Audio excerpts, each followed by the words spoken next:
கத்திரிக்காய் போட்டு ஒரு காரக்குழம்பு தாங்க வைக்க போகிறேன்.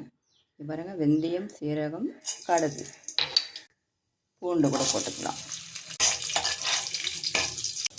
ஆனியன் போட்டுக்கலாம். வெங்காயம் வதங்குற நேரத்துக்கு இப்போ நம்ம தேங்காய் அரைச்சிக்கலாம். தேங்காய் கொஞ்சம் போட்டுக்கிறேன். வெங்காயம் போட்டுக்கலாம்.